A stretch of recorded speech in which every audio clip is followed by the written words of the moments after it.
Good afternoon, and thank everybody for being here. We appreciate your attention to this and the time.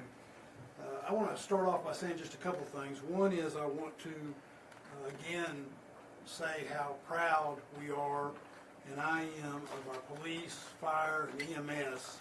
Our public safety professionals did a tremendous job, a job where they were moving quickly and bravely to make sure that lives were saved. There were lots of acts of heroism on Sunday morning. I also want to say a special thank you to the victim services of the Austin Police Department for the role that they're playing. They are doing their typical outstanding job. I thank our federal partners on behalf of the City of Austin, all of them. I want to reiterate our appreciation of their professional work. And of course, this investigation is still ongoing, but we deeply appreciate their being involved. I know that the people of Austin, Texas continue to hold the victims of this horrible tragedy in their thoughts and prayers. And then that leads me to also wanting to say a special thanks to the healthcare workers that have played such an important and prominent role in addressing the needs of Austinites after this tragedy. I'll have a few more things to say, but I want to bring up our Chief of Police, who, again, I deeply appreciate the work that she has done and the way she has handled this matter. And so, Chief Davis. Thank you, Mayor.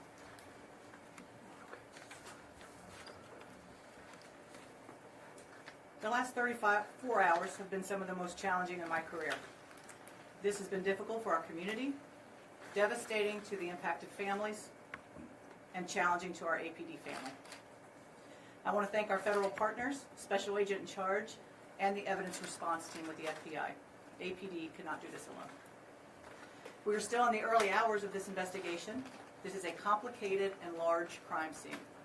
Our priority is finding answers and the motives behind this crime. I want to thank everyone that has supported our communities and this response. Families will need this in the days ahead. I also want to thank victim services that have come in addition to APD's victim services. That includes FBI, the Travis County District Attorney, and multiple calls of people wanting to help.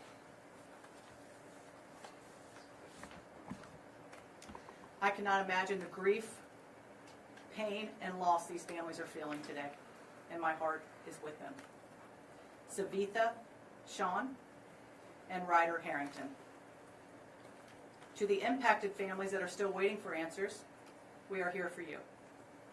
A family resource center is being stood up, as we know numerous people have been affected by this, and we are daily, hourly getting calls of people that have been victimized by this. The department will be releasing information soon on what that looks like. When I arrived on this scene, again, it was complex and very large. The work being done by the Austin Fire Department, the Travis County Emergency Medical Service, and APD was quite impressive. Once the initial scene was secured, we reached out to our federal partners to assist in this resource-intensive scene and to address concerns of potential terrorism. We are working in tandem with the FBI, conducting numerous interviews and gathering evidence. If you can imagine, we have over 150 witnesses to this event that we are working with the FBI. And we are also investigating an officer-involved shooting. As I have committed in the past, in any officer-involved shooting, we will be releasing info as quickly as possible. Later this week, potentially Thursday, we'll be releasing body-worn camera of this event, as well as information on the suspect, including criminal history. Again, we are making, and I want you to know that we are making tremendous, significant progress in this case, but it will take time. In closing, I want to take a minute, as the mayor, echo the mayor, and talk about just the fantastic work that the Austin Police Department with the Travis County Emergency Medical Services did here. Multiple lives were saved. You know, in Texas, we are fortunate to have the Advanced Law Enforcement Rapid Response Training Center, and that's the Alert Center through Texas State University. And that training, there's no doubt that in that coordinated response with EMS saved lives this night. Mayor, I'll turn it back to you. I also want to point out that we're joined today by our city manager, T.C. Broadnax, and the council member who represents the downtown area, Zoe Cadre. Before we take your questions, I want to say that we recognize that this is a very traumatic moment in our city. But when I talk about being proud of APD and fire and EMS, I want to also say how proud I am in how the people that are this city have reacted with such great compassion. We are all mourning together and grieving as a group, but we're seeing tremendous compassion and love coming out of the people of Austin. And so I urge everyone at this moment of trauma to reach out to each other and take care of each other and take care of our home. Be with each other. While this is a dark moment, our people are creating a lot of light in Austin, Texas. And what we do for each other matters. So now we're happy to, if there's a few questions, to take a few questions. We're going to start over here. We can start over here and then we'll go here. Yeah, has this impacted any plans, security plans for South by Southwest? It is not. You know, we have a press conference, I believe, next Thursday for our spring festival season. And certainly as we look at Austin and what makes Austin so great are those events. We are a major city police department and we go in best practices. I feel confident that the resources we have in play, South by Southwest, will continue on and it will be a safe festival season. Do we know how the suspect acquired these guns and whether they were acquired legally? The guns were required legally. I believe in 2017 out of San Antonio they were purchased. Can you tell us more about the victims? I think you said Savitha, Sean, and Ryder Harrison. Ryder Harrington. Harrison. Yes. Okay. Can you tell us more? Are they UT students? I think Ryder is a Texas Tech student. I don't know as far as what school they went to. That's certainly something that we can look into. But they were young. I believe Ryder was maybe 22 and Savitha 24 or 20 respectively. Are you able to share any details about the warrants that were executed yesterday in Del Valle and in Pflugerville? So anytime that you're doing an investigation like this, it's going to lead to search warrants. And so those warrants were based off information of where this person lived, addresses where he congregated, and evidence was taken from that. There's a video circulating on social media of an autonomous vehicle blocking emergency services near the scene on Sunday. Can you guys talk about the situation, what you encountered, and how you as you were accessing the scene and transporting victims? Yeah, I think that's something, I don't know if, Rob, if you wanted to address it? So, Rob Lukritz, Chief of Austin Travis County EMS. EMS, as well as our fellow public safety partners, work very closely with the autonomous vehicle vendors that operate here in the city of Austin. We had more than 20 assets, resources that responded to this event. As was said at an earlier press conference, we were on scene within 57 seconds. And so in the grand scheme of the impact on the overall incident, we don't believe it had any impact on patient outcomes. I will say that we're already in touch with Waymo and the autonomous vehicles to give them our concerns and work with them in order to try to address this moving forward. If you guys could raise your hands, please. We'll just go here, then Jamal. And for the chief and for Agent Durant, can you explain what more you've learned about the possible motive? And I think it was reported that the suspect had a shirt underneath the sweatshirt that showed an Iranian flag. Is there a direct connection to the war in Iran with this shooting here? So I think for our purposes, as we're, looking at the totality of this, and certainly as a police chief, and we're coming in and we're getting this information, and we see those indicators, we see, the second shirt with the Iran, the picture of the Shah on that T-shirt as well. We're thinking about events and what's occurring in the country as well. And so, in addition to the fact that this was a huge, complex scene, we're calling in those federal partners to take a look at that as well. And so again, the motives, all of those things, that's what this investigation is about right now. Jamal. I don't mind. Oh, sure, go ahead. Go ahead. Thank you. So I'll add on that, but first I just want to also express our regards for the victims' families, those impacted by this tragic event.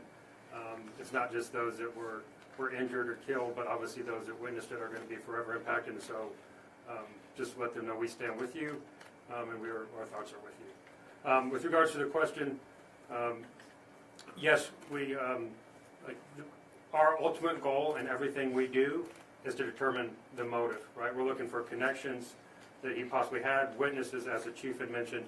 We are pouring through thousands of hours of video. Have massive amounts of both digital and physical evidence, and this is a around-the-clock, 24-hour investigation at this point, and any declarations on what led to that motive would be premature, right? We want to make sure that we have our facts 100% correct, or as close to, or at least we've tracked down every possible lead that we can, because that's what we owe to the victims, right? That's what you guys want answers for, but more importantly, we owe that to the victims and their families to be right. So we don't want to speculate or make any guesses at this stage of the investigation as to what that motive ultimately was. Go Jamal. So maybe piggyback off of that, are you all looking into any one house that may be connected with the suspect at this time that you know of, or is there anything else about the suspect you can share? Chief? Again, we will have some criminal history, some background, that type of thing on Thursday when we address the officer-involved shooting. But as far as anyone else, that's all part of what that investigation is currently. Given some of his interactions with your agency previously, some of the social media posts attributed to him, had your agency or any agency identified him as a potential concern or a threat before this? We have not at the Austin Police Department, no. No, he was not previously on our radar. Agent Duran, I had a question for you. Yesterday, you mentioned that there was this potential nexus to terrorism that was being investigated. Can you tell us what that means in regular words, and also what those, what we've learned about that? So any act of targeted violence, which is what this was, we're going to pursue all investigative lines, right? And that is certainly one of them, along with multiple other avenues of where this could go, right? It's always very difficult to determine what's in an individual's mind that leads them to commit this type of violence. And so we will continue to, like I said, pour through the evidence. Talk to witnesses, talk to friends, talk to associates that knew this person, obviously tracking movement leading up to and on the night of the event, and also going back as far back as we can trace them. That's what the FBI does, and we're doing that in lockstep with our partners, and we will continue to do that until we get that answer to determine what that ultimate motivation was. So we'll take 2 or 3 more questions. We're going to start in the back here, and then we'll go to Angela and end with Dante.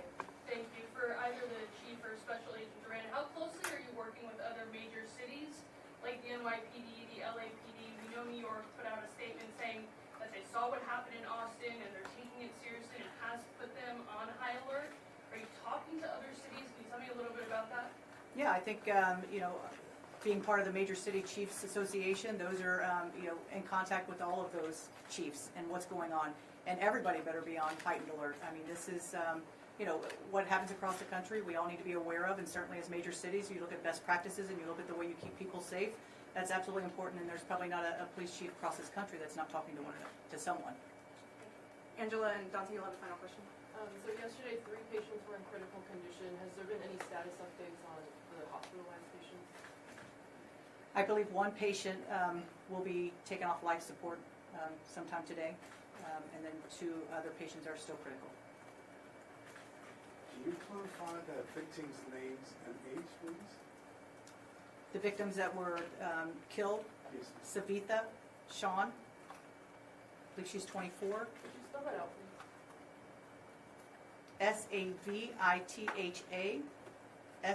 Shan, and Ryder, Ryder, Harrington, Harrington. I believe he's 22. Thank you. Dante, final question. I'm curious if you think that Austin's recent saber-safe treatment shifts and things like that contributed to faster police response. Absolutely. When you look at again, I talked about the Alert Center and our partnership with Texas State and what that does, and I made a note to myself because it is, we have CAST, which is our